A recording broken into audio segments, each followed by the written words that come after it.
Okay, so Year 9, just to come back to that assignment on Expressionism and the Conceptual Framework. Okay, so you already know that this is where you are going to post your completed work, but what I thought I'd do is just go through the task in a little bit more detail to help you see how to complete that Conceptual Framework overview. That is the world, the artist, the artwork, and the audience. The first thing that I absolutely want you to do is watch this video down here. This video explains the task, but right now I'm just going to go in a little bit more detail. You've already drawn up this conceptual framework diagram in your workbooks, and for example, we might click on this website here. This is the Museum of Modern Art, and it is in New York. So let's click on that. They've got a really great website. So I've already searched Expressionism, and what you see down here are some details about that art movement. So let's have a look at just this first paragraph. It says extreme angles, flattened formed, garish colors, and distorted views distinguish Expressionism. Let's just look at that point there. So do you think this sentence here belongs underneath the world, the artwork, the artist, or the audience? You tell me. Stop the video and take a guess. Okay, welcome back. It belongs under artwork because look, it's describing the use of the art elements, the stylistic features of expressionist artworks. So I'm now going to write that as a dot point under artwork. So now Year 9, I'm going to keep reading. An international art movement in architecture, literature and performance that flourished between 1905 and 1920, especially in Germany and Austria. So where do you think this point here it would belong? Do you think it would belong under the heading of world, artist, artwork, or audience? Stop the video and take a guess. Welcome back. You're right, it belongs under world. Why does it belong under the world? Because you've got things like Germany and Austria. That is the world in which this art movement began, and these are the dates that it began between. Do you think there might be anything significant about those dates? We might have a bit of a chat about that in a moment. So I want you to write that information from that sentence as a series of dot points, because Year 9, for everything that we read, we are at this point in time like miners and we are digging for information. And at this point in time, dot points are fine. Alrighty, let's have a look at that next sentence. Starting in 1905, as industry grew in Europe, the Expressionists migrated to cities. There they formed groups such as Die Brücke and the Blue Rider, shared studios, exhibited together and published their work and writing. There's a couple of points within this one sentence that could belong under two different headings. Can you guess what they are? Stop the video now and take a guess. Welcome back. Look at this, particularly as industry grew. What's industry? This is technology. Technology around this time was having a massive impact on people's lives. You've got the steam train, which had been around for about 40 years, but you've also got the automobile. It was the beginning of flight. It was the beginning of factories, even electricity.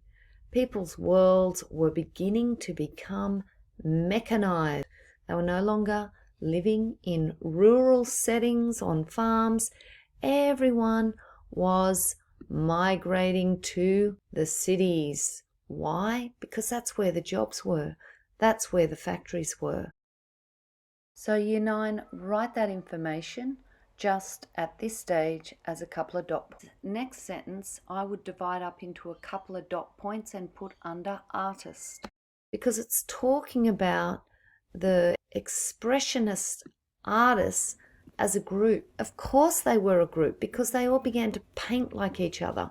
It's like being in an art class where students impact on each other's work. It's no different for artists who share studios and exhibit together. They're always looking at each other's work and getting new ideas from each other. So naturally, they develop this similar style of extreme angles to show this new anxiety. The flattened forms, they threw illusionism like perspective and tone out the window, garish, unrealistic colours to express a sense of anxiety in this new world.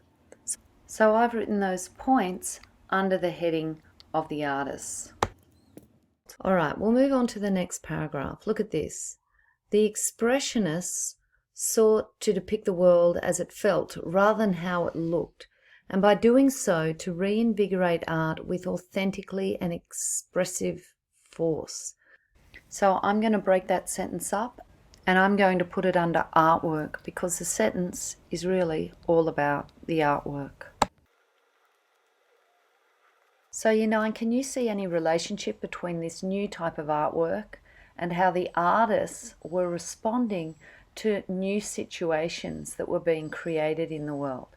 Here we see the relationship between the artwork, the artist, the world, and the audience. And this is why the conceptual framework is a diagram that demonstrates relationships. So we continue on a bit. They rejected the dominant stylistic conventions and subject matter of German visual culture at the turn of the 20th century. When we talk about style, we're just talking about the ways in which particular artists use line, shape, colour, tone, texture and space.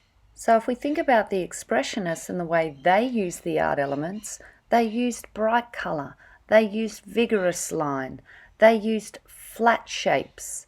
So when you get enough artists who are doing the same thing at the same point in time, in the same context, we call that, Year 9, an art movement. And this art movement is Expressionism. And so when artists decide to use the art elements in a particular way, that becomes known as a style. And so we call these bright colours, vigorous lines and flat shapes Expressionist style.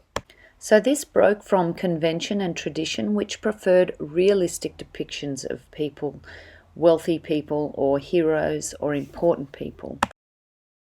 So the next part, instead of looking to the boldly colourful, introspective paintings of post-impressionists and to fellow German and Austrian artists who explored the darker side of life and the artistic imagination in their work, many expressionists also found early inspiration in the flat painting and bold forms of the new art movement. Guys, I'm not going to write that because it's kind of referencing another direction like the post-impressionists and the new art movement, and I want to keep focused on expressionism rather than going off into explaining these two other directions. So let's keep going.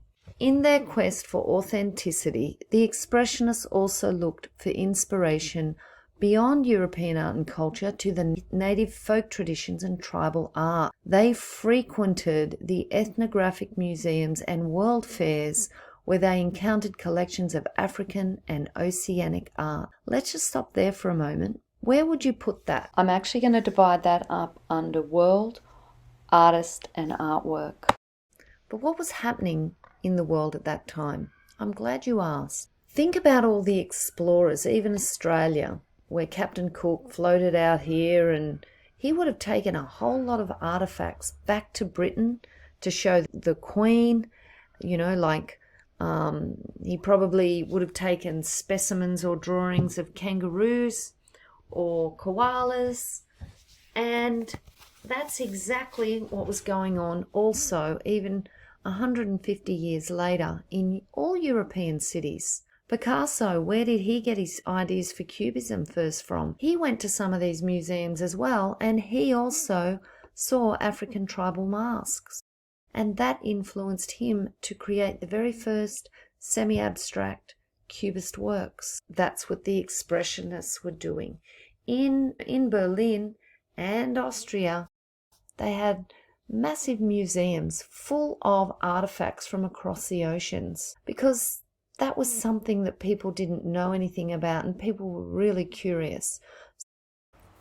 So I'm adding that point there under artists because they visited the museums.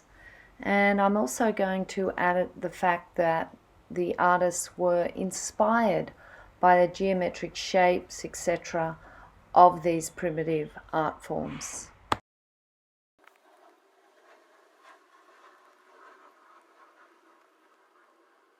So let's continue on. Reflecting a common attitude of the time, the Expressionists perceived non-Western art as primitive, unevolved, and therefore closer to the origins of humanity. I like that because you know what? The Expressionists wanted to express raw emotion, and they saw these so-called primitive cultures as closer to their own raw emotion. So I'm actually going to put that under artist. This next sentence. They borrowed stylistically from what they saw, including geometric ornamentation, decorative patterning, and flattened planes. Tell me where you think that belongs. I think that belongs under arts.